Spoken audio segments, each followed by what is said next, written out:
Welcome back, everyone, to Epic Stories Podcast. We are now on episode 17. We got Bobby Oching back. Guest David here. Oh, hey, I'll come sit next to you.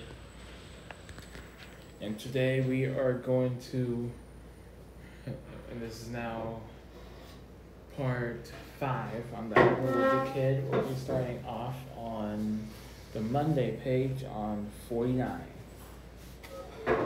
Here we go. This time we're gonna start with the regular accents, and then we're gonna go on to the usual.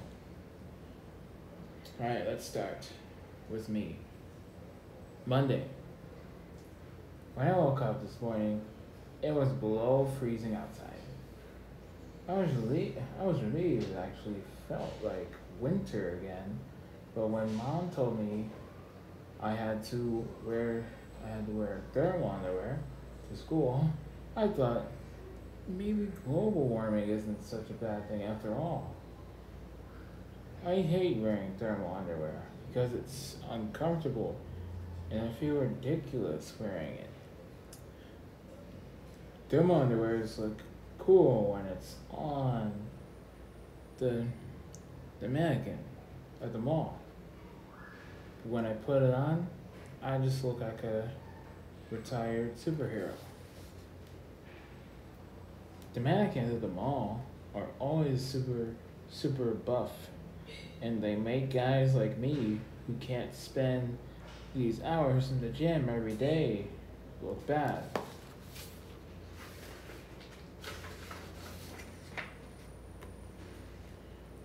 If I ever get in really good shape, I'm gonna sign up to be a mannequin model, because that would be an awesome thing to brag about on a date.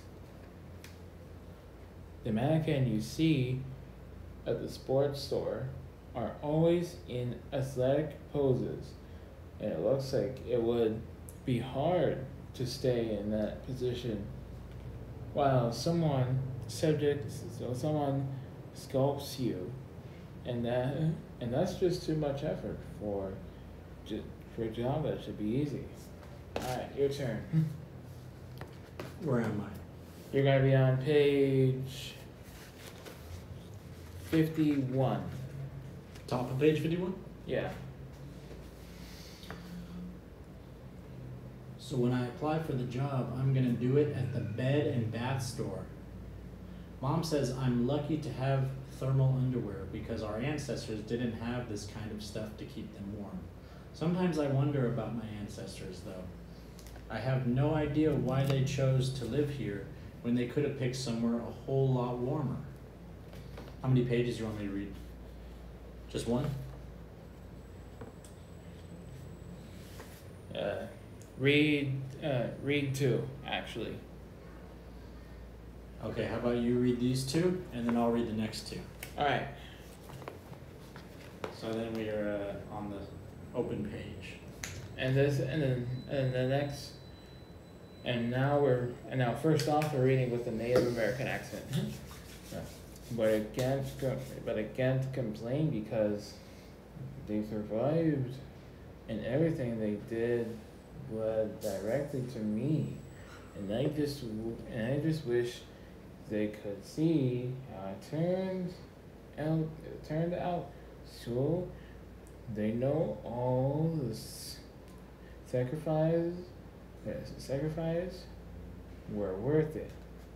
I guess we're all lucky to be. I guess we're all lucky to be here because human beings have had to go through a lot to get to where we are now. At school, we learn that 10,000 years ago, a big sheet of ice covered half the planet, and if people made it through that, I guess we can go through anything. My teacher said that one day the Earth is going to be in another ice age, and glaciers will come back, but I hope it doesn't happen anytime soon. I've heard these years move slowly, which is a good thing because maybe we'll have a chance to do something about it. Foosh, foosh. I don't know what which is worse. A planet that's too hot or one that's too cold. All I know is that today it was cold and it wasn't fun walking to school in the morning. I tried to clear myself up by thinking of things I like about the winter, but I came up with a really short list.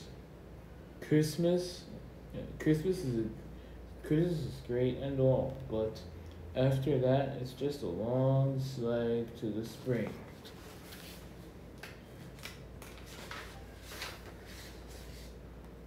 Your turn. And this time we are doing Native American. Native American. All right. We talk like the Native American reader. I've decided the only thing that actually makes winter worth it is the hot chocolate.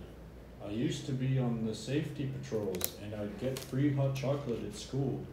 But after I got kicked off, I had to start bringing my own. Lately, I've been filling a thermos with hot chocolate every morning, and that keeps me warm on the way up to school. But today, Dad must have grabbed my thermos and left me with his, and I didn't realize that what had happened until I took a giant gulp of cream of mushroom soup.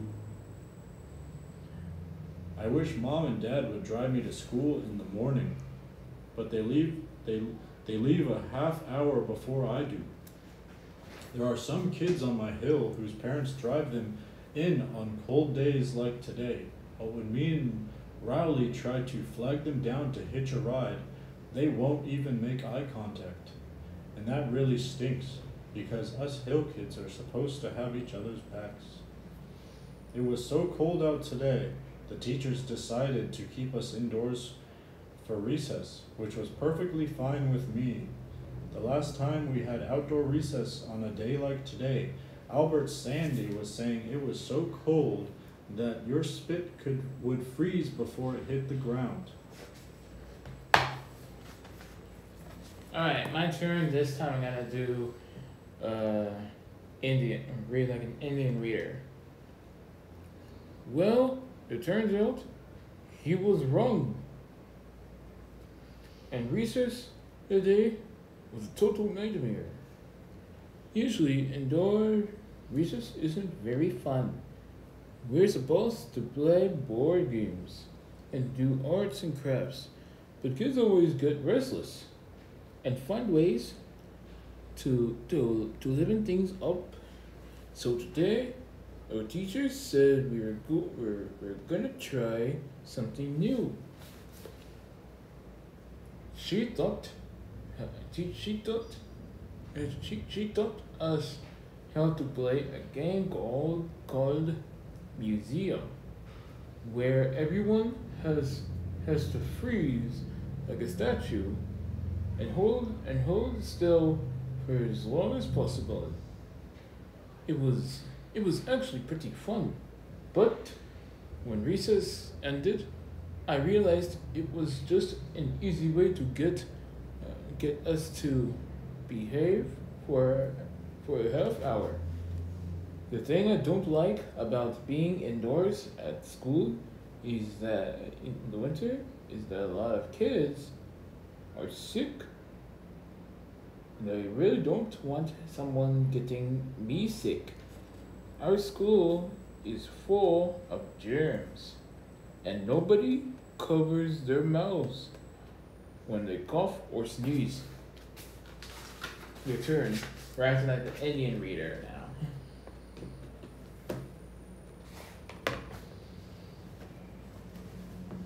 Walking down the hallway between classes is like walking through a war zone. Nobody remembers to sneeze in the crook of their arm, and kids like Albert Sandy aren't helping things. Today at lunch, Albert told a story about a guy who covered his sneeze, and when he did, he blew his head clean off. I was told Albert this story wasn't true, but he swore it was. He said the guy actually survived. and now he works as a grocery bagger at the local Shop and Dash. Albert's always spreading bad information like that, and the kids at my table believe every word he says. So now there's zero chance any of these guys will cover their mouths the next time they have to sneeze. A couple of weeks ago, Albert said that when someone's pet dies in the winter, they have to wait until the ground thaws in the spring before it can be buried. He said they need somewhere to keep their pets in the meantime. Alright, now I'm reading like the African American reader. Alright, here we go. Alright, the library's gonna be closing in 15 minutes, so we have 5 more to go. We have 5 more to go on this podcast, and it looks like we're gonna try and wrap it up. 5 to 7 minutes left. Alright. Albert said the people in our town use the school cafeteria's walk-in freezer to store their pets for the winter. And that right now is full capacity. I'm almost positive this is just another one of Albert's stupid makeup stores. But until we find our pig, I'm not gonna order the park barbecue special, just in case. I'm seriously thinking of changing lunch tables, because I'm tired of sitting with Albert Sandy and all these other idiots every day. One kid I won't miss is Teddy Silvetti,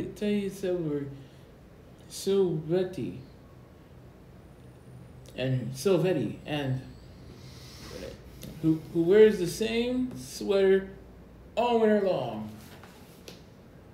Teddy's sweater has never been clean, and there are food stains all over it.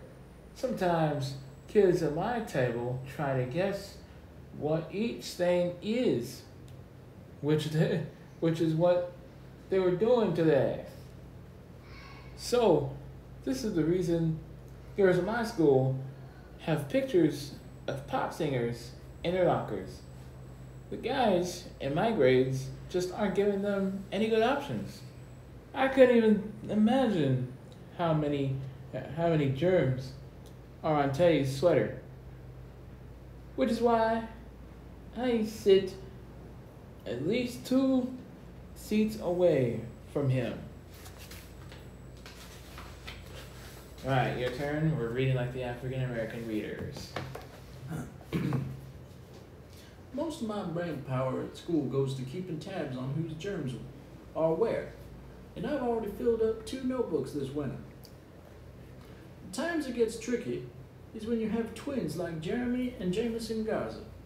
I can't tell them apart, and today it looked like to me like one was sick but the other one wasn't. So I shot a spitball in the sick one's hair to make it easier to keep track of them. The only good thing about being sick is the cherry lozenges. Mom gives me when I have a sore throat. I know you're supposed to suck on them real slow, but I chew those things like candy. And I go through a few packs a day. The girls in my grade love the smell of cherry lozenges, which almost makes being sick worth it. Alright, last but not least, we have a couple minutes left. We're gonna read like a reader who is from Mexico, which is known as talking like a Mexican reader. Yeah, let's do the last impression because the library closes. We want to start heading out. Alright, alright, here we go. Unfortunately, the guys in my grades like the smell too, and they're always trying to get me to give them some. A few weeks ago, I thought I felt a sore throat coming on, and I brought 3 packs of cherry lozenges Lozenges. Lozenges to school with me. I kept one back in my pocket and the other two in my locker. But Jake McGall sniffed on the packs I was keeping in my locker, and by the time I found out, Speed Bump had already picked the lock. I wish I didn't have to go to school I wish I didn't have to go to school at all during cold and flu season. Maybe one day I'll buy one of those big plastic bubbles so I'm not exposed to other kids' germs. But I'm sure my bubbles wouldn't last a day before some jerk popped it. Even though I hate being sick, I'm kind of glad they haven't come up with a cure for the cold yet. But if they did, I wouldn't be able to fake being sick and stay home from school to play video games. Video juegos. Alright, your turn. It was even colder today on the walk home than it was on the walk to school. And this time me and Rowley were facing the wind, which made it 10 times worse. It was so bad that we had to make a few pit stops on the way home.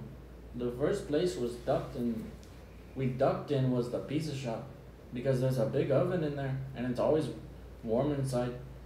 But when the guy who owns the place realized we weren't gonna buy anything, he kicked us out. Our next stop was the town library. That's a public building, and I knew they couldn't tell us to leave, but when the librarian started getting pushy with the books, we left on our own.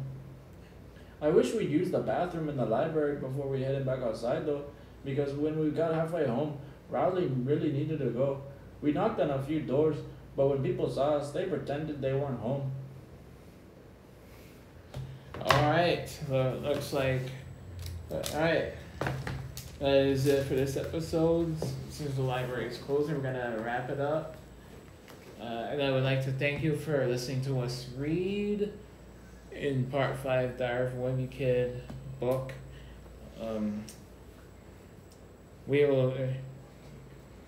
You will be seen in you'll be see you in episode 18, and until then, it's me and David signing off.